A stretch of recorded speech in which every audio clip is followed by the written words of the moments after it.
बाहर आवाज जा रही मेरी? बाहर बाहर बाहर आवाज क्लियर है? देखो भैया,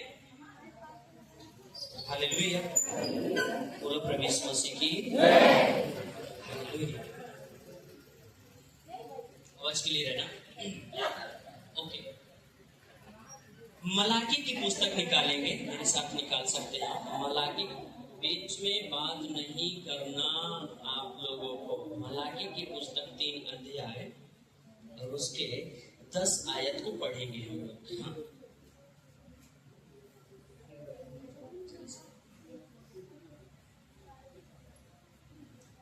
जल्दी से। सारे दसवां भंडार में ले आओ कि मेरे भवन में भोजन वस्तु रहे। और सेनाओं का यहोवा यह कहता है कि ऐसा करके मुझे परखो कि मैं आकाश के झरोखे तुम्हारे लिए खोलकर तुम्हें अपरंपार आशीष की वर्षा करता हूँ। आमीन। बाइबल में ऐसा लिखा हुआ है यहाँ पर मलाकी 3 का 10 आयत में, सारे दसवांश भंडार में लेकर के आओ, प्रभु के भवन में लेकर के आओ, कि प्रभु के भवन में कभी भी किसी भली वस्तु की घटी और कमी ना हो। और लिखा, सेनाओं का परमेश्वर यह कहता है, क्या कहता है कि ऐसा यदि आप करोगे और ऐसा करके यदि आप परखोगे और ऐसा प्रभु के लिए करोगे तो परमेश्वर करा, मैं आकाश के झरोखे तुम्हारे लिए खोल करके तुम्हारे ऊपर अपरंपार आशीष की वर्षा करता हूँ कि नहीं? पड़ोसी बोलिए, हमारे लिए कब रास्ता खोल? अरे आप बोलिए, मुझे मत देखो, पड़ोसी को देखो। हाँ बोलो, पड़ो भैया, बोलो ना, कब रास्ता खोलेगा? बोलिए बोलिए।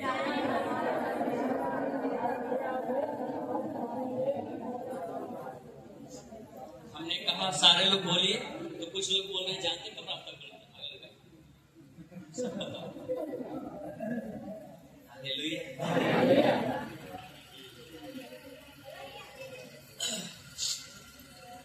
लिखा हुआ है, सारे दसवांश प्रभु के भंडार में लेकर। आपको क्या लगता है सबसे बड़ा गुनाह क्या है प्रभु की निगाह में? सबसे बड़ा पाप क्या है प्रभु के सामने? परमेश्वर की आज्ञाओं का उल्लंघन करना ही, परमेश्वर की आज्ञाओं का पालन न करना ही बड़ा गुनाह है। अब हम में से कई सारे लोग कह सकते हैं, और सही भी है, अरे व्यभिचार बड़ा पाप है, खून करना बड़ा पाप है, हत्या करना, ऐसे माँ बाप का आदत, सब ठीक है, ठीक है, ठीक है, जो आप कहते हैं सोच रहे हैं अच्छी है। लेकिन आपसे मेरा एक सवाल, आदम ने कौन सा व्यभिचार किया था? बोलो, आदम ने कौन सा किसी का हत्या कर दिया था जो इतना बड़ा सजा उसे मिला? आदम ने कौन किसी का मर्डर कर दिया था भैया? उसने कुछ नहीं किया था, केवल और केवल प्रभु के आज्ञाओं का उल्लंघन किया था, जिसके कारण वो पापी ठहरा। तो परमेश्वर को अच्छा लिखा, परमेश्वर की आज्ञा का पालन ना करना ही सबसे बड़ा गुनाह है, पाप है। परमेश्वर ने जब मनुष्य को बनाया तो उसने आदेश दिया, तुम 6 दिन काम काज करना, 7वें दिन विश्राम करना, और इन 6 दिनों में परमेश्वर जो तुमको बरकत देता है, आशीष देता है, उसका 10वां अंश है, उसका जो हिस्सा है, अवश्य प्रभु के भंडार में लेकर के आना। इसीलिए मूसा ने इस्राएलियों को कहा कि कोई भी परमेश्वर के भवन में छूछे हाथ ना आए। पुराने नियम में परमेश्वर के लोगों के पास अगर कोई जाता भी था तो कभी भी खाली हाथ, छूछे हाथ नहीं जाते थे। आप बाइबल को पढ़िए, केवल सुनकर विश्वास न करो, पढ़ो, देखो, समझो। हालेलुया। अरे आज तो रिश्तेदारी भी कोई जाता तो कहता, भैया लड़का आएंगे, पार्ले बिस्कुट लेते चलो, खाली हाथ न जाओ। बोलते ही नहीं बोलते हैं। और हम राजाओं के राजा के सामने आते हैं, प्रभुओं के प्रभु के सामने आते हैं। हम किस रीति से प्रभु के सामने आते हैं, कैसे आते हैं, इस बात पर हमें ध्यान देना। इसलिए बाइबल लिखा है, सारे दसवांश प्रभु के भंडार में लेकर के आओ। तो जब परमेश्वर ने कहा, देखा आदम और हवा को कि 6 दिन तुम काम करना, 7वें दिन विश्राम करना, और उसका 10वां अंश अवश्य तुम प्रभु के भवन में लेकर के आना। इसीलिए उसके जो बेटे जो हुए, कैन और हाबिल, एक किसान बना और एक चरवाहा बना। दोनों ने क्या करा, अपने में से कुछ चीजों को प्रभु को भेंट करने के लिए, प्रभु को अर्पित करने के लिए उन लोगों ने लाया। कैन ने क्या लाया? बोलो, कैन ने क्या लाया? प्रभु के पास क्या लेकर गया? पता ही नहीं है। हाबिल, कैन क्या लेकर के आया? अनाज में से कुछ लेकर। जोर से बोलिए, कुछ। प्रभु को आपके कुछ की जरूरत, प्रभु को जरूरत है उत्तम, बेस्ट। हालेलुया। अच्छा, उसने क्या किया? कुछ अनाज में से कुछ लेकर के प्रभु के भवन में आया और प्रभु उसके चरित्र, उसके भावनाओं को जांच करके, परख करके प्रभु उससे खुश नहीं हुआ कि इसका मन आया तो जरूर है मेरे पास, लेकिन इसका मन अभी भी मुझसे दूर है और बेकार की चीजों पर लगा है, जो एक दिन सब कुछ खत्म हो जाएगा। लेकिन जब हाबिल आता है, जोर से बोलिए, जब हाबिल आता है, तो वो अपने भेड़ बकरियों में से बहुत थोड़ा, और कुछ लिखा नहीं है, लिखा बहुत सारे पहलौठे बच्चों को, भेड़ बकरियों को लेकर प्रभु के पास आता है और प्रभु खुश हो जाता है कि इसने भेड़ बकरियों से बढ़ करके मेरा आदर और सम्मान किया। हालेलुया। आज कई सारे लोग आते तो है प्रभु, लेकिन उनका मन, दिल और दिमाग आज भी बहुत प्रभु से कोसों दूर है। कुछ लोग ऐसे स्थिति में बैठे तो हैं यहाँ पर, लेकिन उनके मन में कहाँ की बात चलती है और हमने क्या बोला, कब बोला, क्या बात बोला, उनको कुछ समझ में नहीं आता है, क्योंकि वो संपूर्ण मन से यहाँ पर बैठते नहीं। ऐसे ही जब हाबिल आया तो पूरे समर्पण के साथ अपनी भेंट को प्रभु के पास लेकर के आया और प्रभु ने उसको स्वीकार किया, उसको आशीषित किया। तो बाइबल बताती है, परमेश्वर वचन, सारे 10 मांस प्रभु के, जोर से बोलिए, भंडार में लेकर के आओ। क्यों उसके भंडार में लेकर के आना है? ताकि उसके भंडार में, उसके भवन में कोई चीज का कमी और घटी ना। अब आगे लिखा, अगर तुम ऐसा करोगे तो परमेश्वर तुम्हारे लिए आकाश के झरोखों को खोलेगा और आपको अपरंपार आशीष की वर्षा आपकी लाइफ में करेगा। कितने लोग बाइबल को 1-2 बार पढ़ लिए हैं? कितने लोग? कोई है जो 1-2 बार पढ़ चुका है? आप पढ़े, बहुत बहुत धन्यवाद आपसे, प्रभु आशीष दे। बाइबल में आप ऐसे वादा और वाचा को आप नहीं पाओगे जहां परमेश्वर ने कहा हो कि मैं तुम्हारे आकाश झरोखों को खोलूंगा और आशीष दूंगा। लेकिन उसने तब कहा, जब तुम मेरे लिए करोगे, जब तुम मेरी ओर फिरोगे, जब तुम अपने 10 मांस को मेरे भवन में, प्रभु के घर में लेकर आओगे, तो आपके लिए दरवाजे खुलेंगे। अब बहुत सारा लोग, ऐसे भी लोग सोचते हैं, ऐसे भी उनकी मानसिकता है कि हम बोए भी ना और कटनी को, कई लोग कहते तेल भी ना लगे और बोलते नहीं बोलते। ऐसा नहीं होता, तेल लगेगा ही अगर पकना है, ठीक है कि नहीं? हालेलुया। अगर काटना है तो बोना ही पड़ेगा। Okay, hallelujah. तो प्रभु ने कहा, अगर तुम अपने 10 मांस को प्रभु भंडार में लेकर आते हो तो मैं तुम्हारे लिए, तुम्हारे ऊपर अपरंपार आशीष की वर्षा करूंगा। अब 10 मांस क्या है? 10 मांस वो है जो परमेश्वर हमें कुछ देता है, जो कुछ भी हमें वो बरकत के तौर पर, आशीष तौर पर देता है, उसका 10% प्रभु की सेवा के लिए है, प्रभु का। आप मुझे बताओ, किसी का हक मारना अच्छा है या बुरा है? बोलिए, कितने लोग मानते हैं? कितने लोग इस बात पर विश्वास करते हैं किसी का हक मारना सही है या गलत है? 10 आज्ञा में लिखा हुआ है 8वां, तू चोरी ना कर। कई लोगों ने कहा, प्रभु हमने कब तुझे लूटा प्रभु, हमने कब तुझे धोखा दिया प्रभु? प्रभु ने कहा, तुम 10 मांस में मुझे क्या करते हो? लूटते हो, चोरी करते हो, तो भी बड़े हियाव के साथ पूछते हो कब लूटा?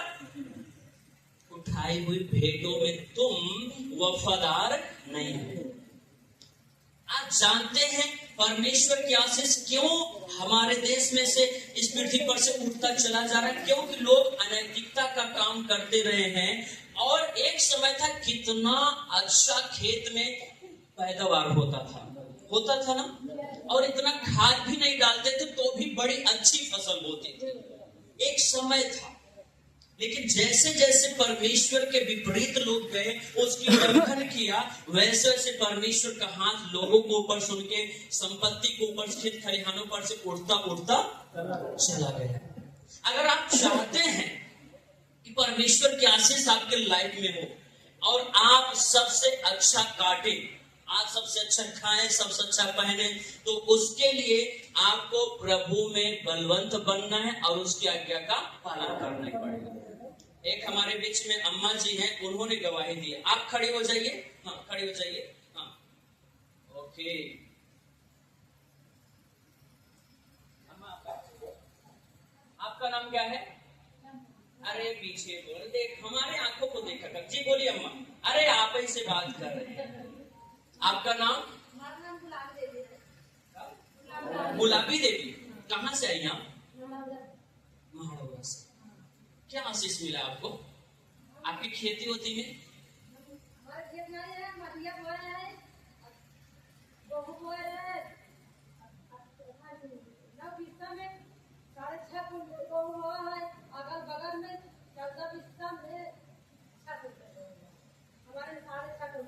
सुनिए क्या कर रही है। इनके पास खेत नहीं है, पर इन्होंने कितना हिस्सा है? 9 हिस्सा है। तो इन्होंने अधिया खेती की। अधिया मतलब समझ रहे ना? तो इन्होंने किया है और उसी 9 हिस्से में कितना हुआ? 6.5 कुंटल अनाज हुआ। लेकिन उसी खेत के अगल बगल 14 हिस्सा में भी 6 कुंटल हुआ। आप फर्क देख रहे हैं? क्यों ऐसा है? यह एक पेड़ है और ये भी आपके सामने एक पेड़ है। अगर ये पेड़ खाद पानी बराबर पा रहा है तो इसका हरियाली बिल्कुल अलग रहेगा, और ये जो खाद पानी नहीं पा रहा है ये सूख जाएगा। मेरी बात समझ रहे हैं? तो जो व्यक्ति करता है और प्रभु में चलता है, उसका जीवन उसकी आशीष से बिल्कुल सबसे हटके सबसे अलग होगी। लेकिन जो ईमानदारी से नहीं चलता, उसका लाइफ सूखा हुआ रहेगा। ये आपके ऊपर निर्भर करता है। आप खुद से श्रापित भी हो सकते हैं, खुद से आशीषित भी हो सकते हैं। आशीषित हम तब होते हैं जब परमेश्वर के सारे विधियों और नियमों का एक एक वचन का पालन करते हैं, और हमारे जीवन श्राप तब आता है जब हम जानते हुए भी अनजान बनते हैं और उसी के वचनों का पालन नहीं करते हैं, तो हमारे जीवन में श्राप आता है। प्रभु को वचन लिखा, सारे 10 मांस प्रभु के भंडार में लेकर के आओ।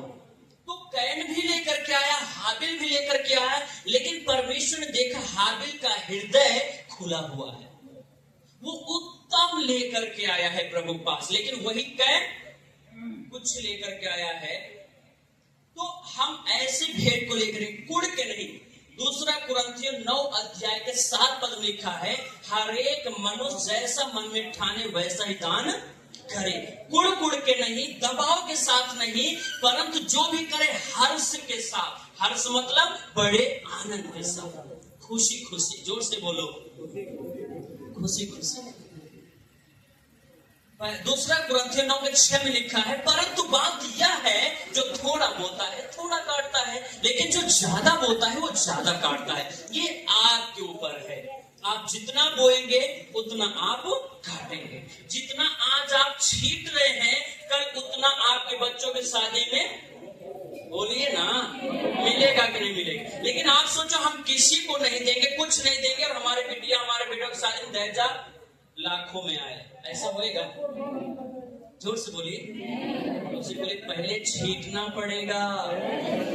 बोलिए ना, पहले बोना पड़ेगा, पहले देना पड़ेगा, उसके बाद कटनी का समय आएगा। और बिना बोए अगर कोई काट रहा है वो चोर है। कैसे? अरे जब बोए नहीं कहां से काटेगा? इसका मतलब 4 बजे रात में गया दूसरे खेत में, कुछ चोरी हुआ ना। अगर आप बोने वाले नहीं हो तो आपको काटने का भी कोई अधिकार नहीं है। सही या गलत है? तो जब आप बोते हैं तो ही अपेक्षा रखो काटने का। अगर आप बोने वाले नहीं हो तो काटने की लालसा कभी नहीं रखना। हालेलुया।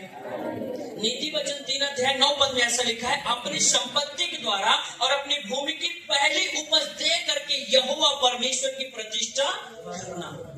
क्या हम अपने जीवन में पहला उठा सब कुछ परमेश्वर को देते हैं क्या? मैंने अपने लोगों को बोला है, आपका चाहे बेटा हो चाहे बेटी, जो पहला उठा हो उसे प्रभु को देना है। कि प्रभु हम इससे नौकरी नहीं कराएंगे, प्रभु हम इससे और कोई काम नहीं कराएंगे, ये तेरा है और ये तेरी सेवा करेगा। आज भी इजराइल में अगर किसी के 10 बच्चे हुए तो 10 बच्चे में से एक बच्चा प्रभु के लिए होता। निर्गमन की पुस्तक में लिखा, हर एक पहलौठा परमेश्वर के लिए पवित्र है और वो परमेश्वर के लिए अलग किया हुआ एक पात्र है। परमेश्वर अपनी योजना के अंतर्गत उसको पृथ्वी पर भेजा है, वो परमेश्वर का है और वो परमेश्वर का काम करके पुनः फिर स्वर्ग वापस जाए। आमीन। तो मेरे प्रिय भाई बहन, अपनी संपत्ति के द्वारा, अपने धन के द्वारा हमें क्या करना? प्रभु की सेवा करना। आपको मालूम है प्रभु आपको क्यों चंगा करता है? बोलिए ना, सऊदी वाले बोले, भैया आपको प्रभु क्यों चंगा करता? आप बहुत अच्छे हैं, बढ़िया कुर्ता पहने हैं व्हाइट, इसलिए प्रभु चंगा करता है क्या? ये प्रभु की दया है, प्रभु का नौकर है। परमेश्वर आपसे कुछ अपेक्षा रखता है। आप बोलोगे परमेश्वर को भला मनुष्य की क्यों जरूरत है? अरे मनुष्य के द्वारा ही तो प्रभु सब करेगा भैया, हाँ या ना? अगर उस मरियम को न चुनता तो यीशु मसीह कैसे पृथ्वी पर आते थे? अरे परमेश्वर ही करता सब कुछ, लेकिन उसका भी एक सीमा है, उसका भी कुछ है ना, योजना है। वो जो कुछ भी पृथ्वी पर करेगा मनुष्य के माध्यम से करेगा, मनुष्य के द्वारा करेगा, डायरेक्टली कुछ नहीं करेगा। हम जानते हैं प्रधानमंत्री कॉलोनी पास करता, लेकिन प्रधान एक जरिया बनता है। जोर से बोलिए, प्रधान एक जरिया बनता है।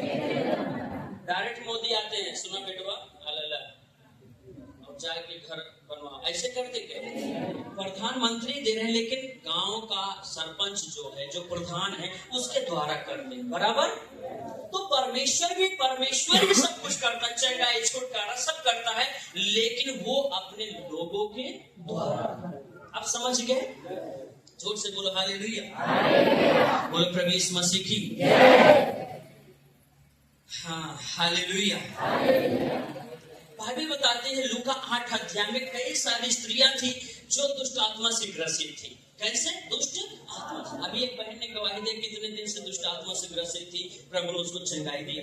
तो उन महिलाओं को प्रभु ने क्या करा? चंगा किया। जोर से बोले, क्या किया?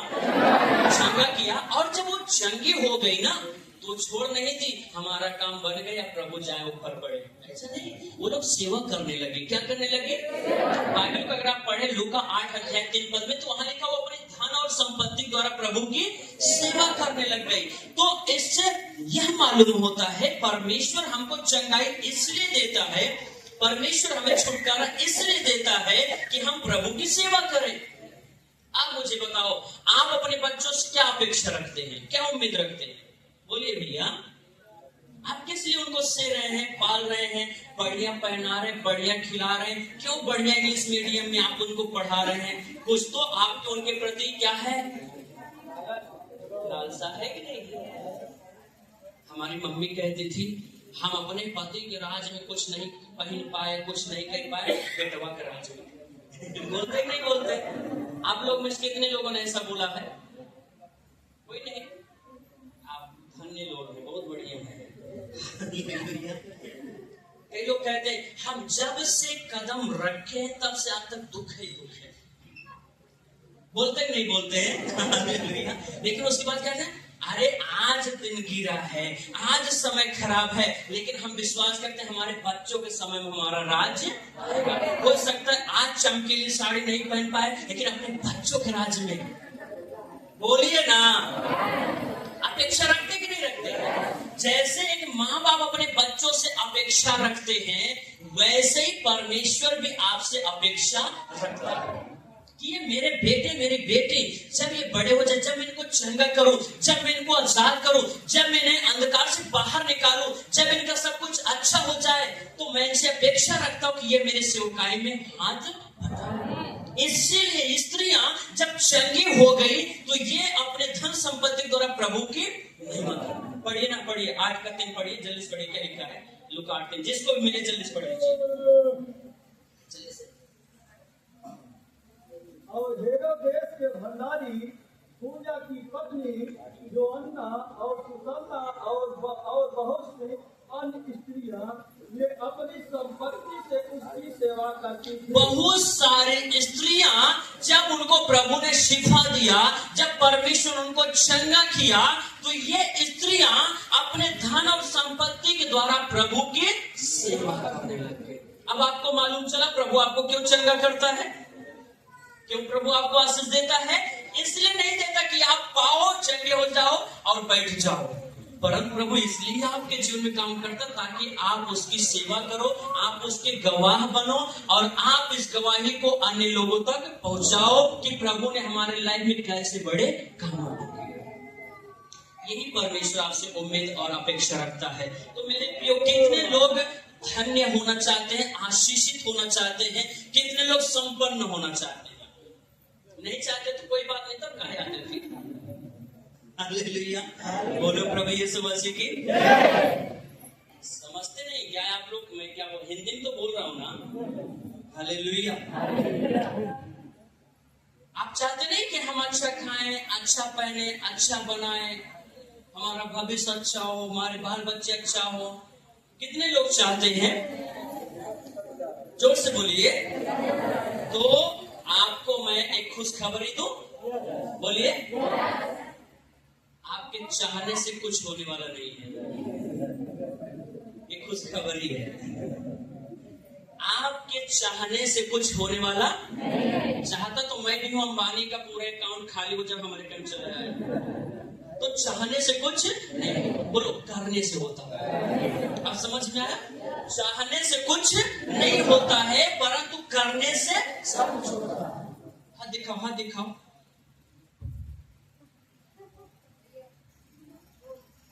तीन नौकरी लिखा हुआ है। कई लोग क्या होते हैं, और वो अब वो भोले समाता नहीं, 3 नौकरी। गुरुजी, हमारे बीच में एक बहन है और उसके पति के एक ने कह दिया, तुम अगर जो गाड़ी पाए हो अगर चलाए तो तुम्हारा एक्सीडेंट हो जाएगा। वो बहन का पति आज तक गाड़ी छुआ नहीं शादी में। सही है गलत है, बोलो ना। आरती क्या नाम है तुम्हारा पति, क्या नाम उसका, जोर से बोलो। सचिन, कहाँ हाथ दिखा दिए थे। हालेलुया। और इनके पति को बोला, हे अगर तुमने ससुराल की गाड़ी को छुआ तो तुम्हारा काम खत्म। और वो बेचारा आज तक गाड़ी नहीं छुआ। हालेलुया, जोर से बोलो। कुछ लिखा नहीं है, बोलिए आप। कुछ लिखा नहीं, लिखना पड़ता है। मेरी बात नहीं समझे आप? समझ रहे मेरी बात? कुछ लिखा के नहीं आया। अरे कई लोग कहते हैं उनको जा रहे और ठेस लगा, अरे लिखा था ठेस, लिखा था ठेस लगा। मूर्खता वाली बात ना करिए, आप लोग पढ़े लिखे हैं, है ना। आपको रात में मच्छर काट रहा और कह रहा लिखा है मच्छर काट ऐसा आप करोगे क्या? बोलो कुछ लिखा नहीं है, लिखना पड़ता है। आमीन। तो सोचने से कुछ होने वाला नहीं है, बोलिए ना। हाथ पर हाथ धर के बैठने से 3 नौकरी लिखा है, मिलेगा नौकरी। आप पढ़ने ना जाओ, आप मेहनत ना करो, आप परिश्रम ना करो, आप दौड़ भाग ना करो, मिलेगा क्या नौकरी? मैंने कुछ दिन पहले कानपुर में एक मीटिंग था, तो वहां मैंने एक बात को सिखाया परमेश्वर का आत्मा ने। कर्म, जोर से बोलिए। कर्म, जोर से बोलिए ना। क्या कैसा होना चाहिए? अच्छा, ओके, चलो ठीक है। तो एक वर्ड बोला जाता है लक। क्या बोलते हैं? लक मतलब भाग्य मतलब लक। ओके, लक क्या बोलते हैं? लक। अरे लक रहा, नौकरी मिल गया, अचानक। क्या बोलते भैया? लक। जोर से बोलिए। मान ले रहे हैं यहाँ लिखा हुआ है लक, जोर से बोलिए। और नीचे लिखा हुआ है भाग्य, जोर से बोलिए। भाग नहीं, भाग्य। हाँ, और उसके नीचे लिखा है नसीब, अपना अपना। जोर से बोलिए। नीचे क्या लिखा है? नसीब। और उसके नीचे लिखा किस्मत। जोर से बोलो। 4 बातें लिखी। क्या? लक, भाग्य, नसीब और किस्मत। लक है 2 अक्षर का, भाग्य है 2.5 अक्षर का, नसीब है 3 अक्षर का, किस्मत है 3.5 अक्षर का। सही है आपने भैया? अब लिखे, कहाँ लिखे? सैंपल नहीं लिखते। तो इन चारों में बड़ा कौन है? लक है सही, बड़ा है, या भाग्य सही है, कि नसीब बड़ा है, या किस्मत बड़ा? बोलो। क्या है? 3.5 अक्षर के ही करेगा। क्या है? 4 पता नहीं भैया। हाँ, 4। पहला क्या है भैया? बोलो। लक, फिर भाग्य, 3 अक्षर का नसीब, 3.5 अक्षर का किस्मत। इन चारों बड़ा कौन है? सब बराबर। जोर से बोलिए। सब बराबर है। न लक बड़ा है, न भाग्य बड़ा है, न नसीब बड़ा है, और न ही किस्मत बड़ा। जोर से बोलिए। सबसे बड़ा कौन है? मेहनत। मेहनत 4 अक्षर का। जोर से बोलिए।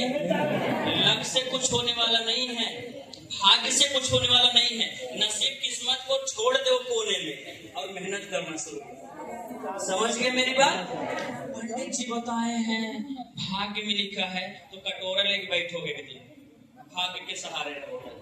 समझ गए मेरी बात? आपको मेहनत करना पड़ेगा, आपको करना पड़ेगा। मैं आपको फिर से बोला, सोचने से कुछ नहीं होता है, करने से सब कुछ होता है। तो आपको करने की जरूरत है। जोर से बोलिए। करने की जरूरत है। पड़ोसी के हिला के बोलो थोड़ा सा। सुना तो है? करने की जरूरत है, मेहनत करना है। लक के सहारे न रहो। किस्मत में कुछ लिखा नहीं है, बोलो तुमको लिखना पड़ेगा, मेहनत करना पड़ेगा, तब ऊपर वाला भी मदद करेगा। तो आप बैठे हो ऊपर वाले भरोसे में तो गए काम से, फिर बैठे रहो फिर। समझ गए ना? बोलिए। मेहनत करना पड़ेगा, परिश्रम करना पड़ेगा। अगर किसान मेहनत करना बंद कर दे तो फसल काटने का भी कभी चांस नहीं मिलेगा। तो आप जरा सोचो, जिस कड़ाके की ठंड में हम लोग 7-8 कपड़ा पहन के बैठे हैं और कमरे में बंद करके बैठे हैं, उस कड़ाके की ठंड में एक अकेला एक किसान खाली चड्डी बनियान में क्या कर रहा है? खेत को सींच रहा है।